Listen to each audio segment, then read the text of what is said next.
Hello guys, welcome to my channel. तो 2-4 दिन से एक चीज़ वायरल हो रहा है कि अब की बार 400 पार, जो कि आने वाला लोकसभा इलेक्शन के बारे में ही है कि अब की बार 400 पार, यानी एक पसंदीदा पार्टी को 400 पार 545 सीटों में से करवाना है, ये मैसेज है। तो आइए पहले समझते हैं कि अगर 545 सीटों में से एक डेमोक्रेसी में एक अकेला पार्टी 400 प्लस सीटों में से जीत के पार्लियामेंट में आती है तो एज अ रिजल्ट हमें क्या देखने मिलेगा। तो मैं इस बारे में बात करने से पहले थोड़ा हिस्ट्री रिमाइंड करना चाहूँगा कि 1971 में हम पाकिस्तान से युद्ध लड़े थे और जीते थे, जिसके लिए क्या हुआ था कि तब तत्कालीन प्रधानमंत्री इंदिरा जी बहुत पॉपुलर हो गए थे।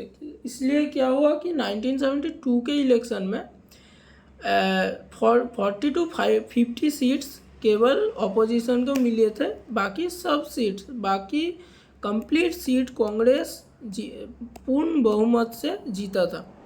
सरकार भी कांग्रेस का हुआ, लेकिन ऑपोजिशन इतना वीक हो गया था कि वो खुद को प्रोटेक्ट करने की हालत में भी नहीं था।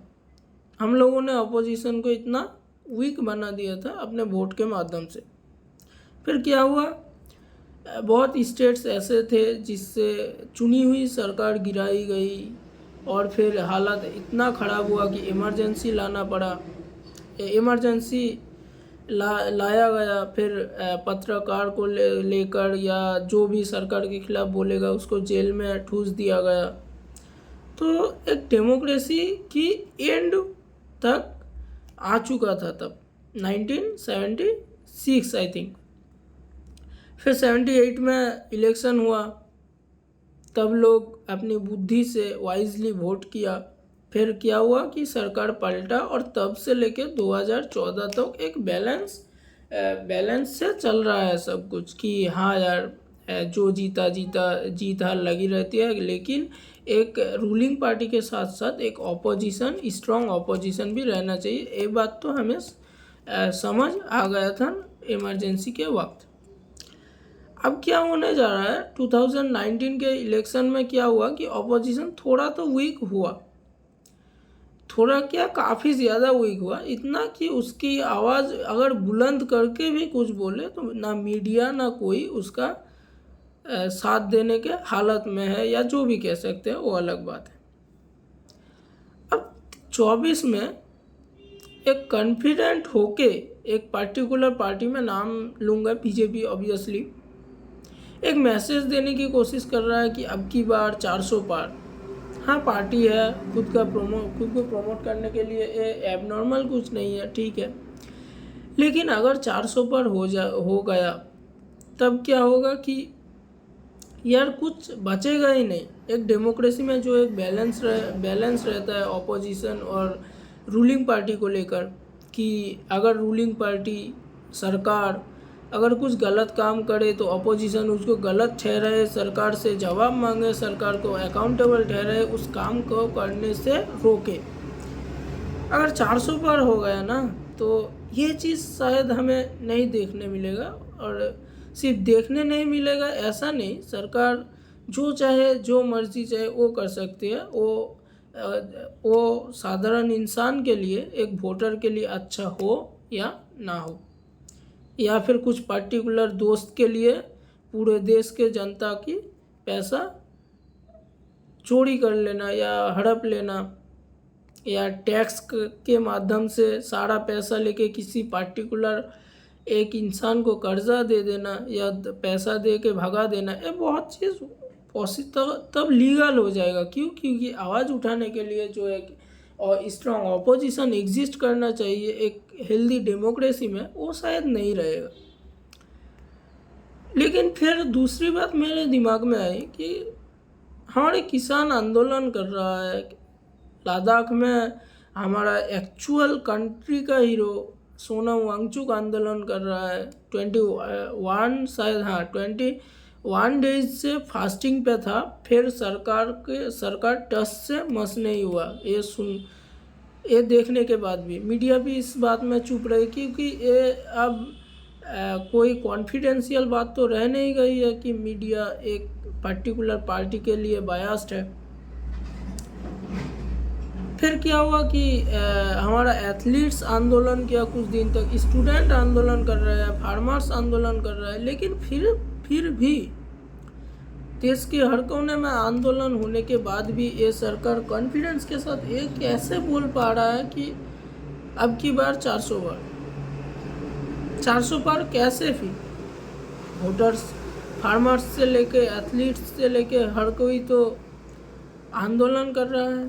तो फिर मुझे समझ आया कि बात कुछ अलग ही है। हाँ, मैं ईवीएम की बात नहीं कर रहा हूँ क्योंकि उसमें अभी कोई प्रूफ नहीं है कि उसमें चीटिंग हो रहा है। सुप्रीम कोर्ट भी अभी तक कुछ नहीं बोला है इसमें, तो उसके बारे में तो बात नहीं करना है। बात करना है हम लोगों के बारे में कि इतना सब होने के बाद भी हमारे देश के जो प्राउड है एथलीट्स, वो आंदोलन पे रहने के बाद भी, फार्मर्स प्रोटेस्ट करने के बाद भी, सब स्टूडेंट प्रोटेस्ट करने के बाद भी, अनएम्प्लॉयमेंट इतना हाई रेट पे जाने के बाद भी, रुपया इतना गिरने के बाद भी, महंगाई इतना बढ़ जाने के बाद भी, एक पार्टी कैसे कॉन्फिडेंस से कह सकते हैं कि अब की बार 400 पार? तो रीज़न है शायद धर्म, रिलीजन के बेसिस पे इंसान को बांटना, डिवाइड एंड रूल, जो अंग्रेज हमारे उस ज़माने में करा करते थे, जो एक अच्छा पॉलिसी होता था एक डिक्टेटर के लिए, एक शासक के लिए अपना शासन कायम रखना। तो इस रेफरेंस में मैं एक ही बात बोलूँगा, 1867 शायद कि हम महाविद्रोह किए थे, हिंदू मुस्लिम मिलके वो प्रोटेस्ट हुआ था, violated protest against British government नहीं, सॉरी, ईस्ट इंडिया कंपनी। उतना शक्तिशाली ईस्ट इंडिया कंपनी को हमने इंडिया से भगाया था। कैसे? हिंदू मुस्लिम एक होके। तो ये बात तो हम सब जानते हैं कि अगर हिंदू मुस्लिम क्रिश्चियन सिख सब एक होकर, एकजुट होकर देश के लिए कुछ करे तो वो देश के लिए कितना अच्छा होता है और कितना इम्पैक्टफुल होता है। तो जब कोई गवर्नमेंट चाहता है कि ऐसा ना हो, जब कोई गवर्नमेंट चाहता है नहीं एक हेल्दी डेमोक्रेसी को तोड़ा जाए, तब उस गवर्नमेंट में डिवाइड एंड रूल की एक अच्छी पॉलिसी उस गवर्नमेंट के लिए, उस गवर्नमेंट के अकॉर्डिंग अच्छी पॉलिसी, ऑब्वियसली देश के अकॉर्डिंग नहीं, एक डेमोक्रेसी के लिए अच्छी पॉलिसी नहीं, लेकिन उन लोगों की सोच के अकॉर्डिंग शायद एक बहुत ही सुंदर और अच्छी पॉलिसी है डिवाइड एंड रूल। तो डिवाइड एंड रूल के लिए क्या होता है कि तब हम अंधे हो जाते हैं कि खाना नहीं चाहिए, सिलेंडर या अगर 25,000 की भी हो जाए फिर भी कोई बात नहीं, लेकिन हमें तो मस्जिद चाहिए, हमें मंदिर चाहिए, ये सोच तब आने लगता है। क्योंकि नॉर्मल टाइम में हम सब हिंदू मुस्लिम रहते हैं, कोई बात नहीं, लेकिन जब कोई आके स्पेशली याद कराना शुरू कर दे कि तुम हिंदू हो, तुम मुस्लिम हो, तब हमारे अंदर से ना जाने क्यों एक एक्सट्रीमिस्ट जग जाता है। कोई भी धर्म का, दो हिंदू मुस्लिम सिख सब धर्म का ही एक एक्सट्रीमिस्ट जग जाता है। यार मैं तो हिंदू, ये कैसे हो सकता है, मैं मुसलमान हूँ, ये कैसे हो सकता है। तब हम नॉर्मल और नहीं रहते हैं, तब हम अंधभक्त बन जाते हैं।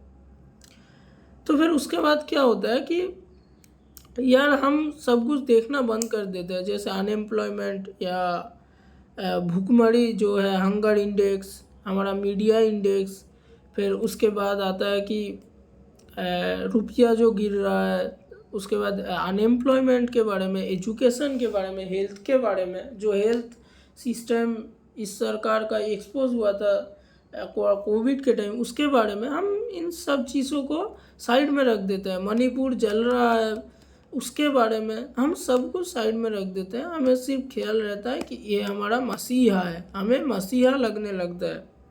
क्यों? क्योंकि अभी आज तक हम भी हिंदू ही थे, मुस्लिम ही थे, लेकिन कोई याद कराने वाला नहीं था स्पेशली कि तुम हिंदू हो, तुम मुस्लिम हो। अब याद कराने वाला आ गया, हमारे अंदर का एक्सट्रीमिस्ट जग गया। तो रेदर देन सब कुछ छोड़ के क्या इशू चल रहा है, किस इशू पर, किस टॉपिक पर हमें वोट देना चाहिए, किस टॉपिक पर वोट नहीं देना चाहिए, हमें मिल के रहना चाहिए, बांट के नहीं रहना चाहिए, एक ख्याल अभी आते ही एक नॉर्मल दिमाग में तो आएगा नहीं। हम अंधभक्त बने रहेंगे, सरकार हमें लूटते रहेंगे, हम बुड़बक बनते रहेंगे लाइक अ फूल। तो पता नहीं इस वीडियो के माध्यम से कितनों को कितना समझ आएगा। मैं किसी का रेफरेंस नहीं दे रहा हूँ, किसी पार्टिकुलर पार्टी का नाम नहीं ले रहा हूँ, लेकिन इतना कॉमन सेंस तो है सब में कि सब समझ जाएंगे।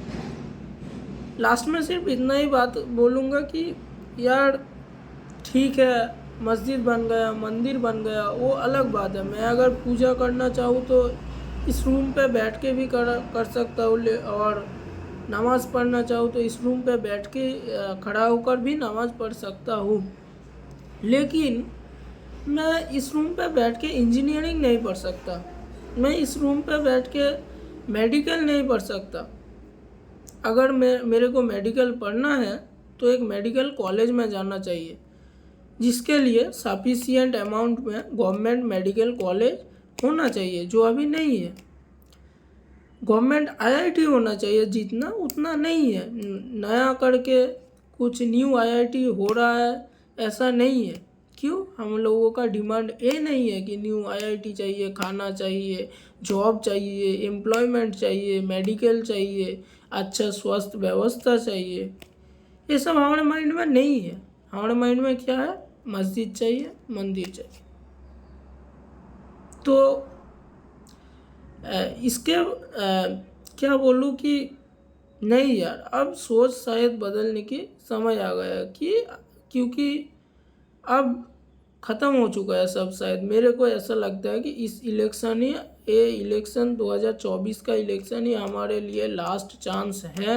हमारे जो 2014 तक जो हेल्दी डेमोक्रेसी था, जो आहिस्ता आहिस्ता 2024 तक बिगड़ रहा था और अभी भी बिगड़ रहा है, उसको ठीक करने का ये लास्ट चांस है, जिसमें हमें ये धर्म संकट और ख़तरे में है इन जैसे स्लोगन से बाहर आके एकजुट होकर के देश के हित में वोट देना है। तो सोच समझ के वोट दीजिए, किसको देना है ये सोच लीजिए, और क्यों देना है ये सोच लीजिए, जिसमें धर्म के नाम पर नहीं वोट देना है। एक स्ट्रॉन्ग रीज़न है कि इसके नाम पर गलती से भी वोट नहीं देना है। वोट देना है एजुकेशन के नाम पर, वोट देना है अनएम्प्लॉयमेंट के नाम पर, वोट देना है हमारे यूथ के नाम पर कि हमारे यूथ के लिए गवर्नमेंट क्या कर रहा है एजुकेशन के लिए। या अगर मैं एक नया बिजनेस शुरू करूँ तो गवर्नमेंट उसमें मेरे को क्या हेल्प करेगा, क्योंकि हर वक्त सिर्फ एम्प्लॉयमेंट ढूंढ के सब कुछ नहीं होता है। तो सरकार कितना फंड करेगा मेरे को, ऐसा स्कीम सरकार क्यों नहीं चालू कर रहा है, कब चालू करेगा।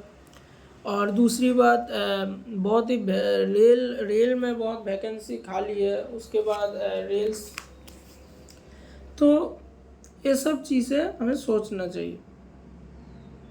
तो vote for a healthy democracy rather than Congress, rather than BJP. मैं पार्टिकुलर किसी पार्टी को वोट देने नहीं बोलूँगा, बोलना भी नहीं चाहिए। मैं न्यूट्रल होके ही बोल रहा हूँ कि जो आपकी पसंद है, जिसको वोट देना चाहते हो दो, दिक्कत नहीं है। लेकिन vote for a healthy democracy, जहाँ एक अच्छी रूलिंग पार्टी भी हो, जहाँ एक इतना पावरफुल एक ऑपोजिशन तो हो जो खुद को प्रोटेक्ट कर सके, सरकार की कुछ गलत काम के लिए उसको अकाउंटेबल ठहरा सके, तभी ये डेमोक्रेसी बच पाएगी। नहीं तो welcome to next North Korea. Thank you.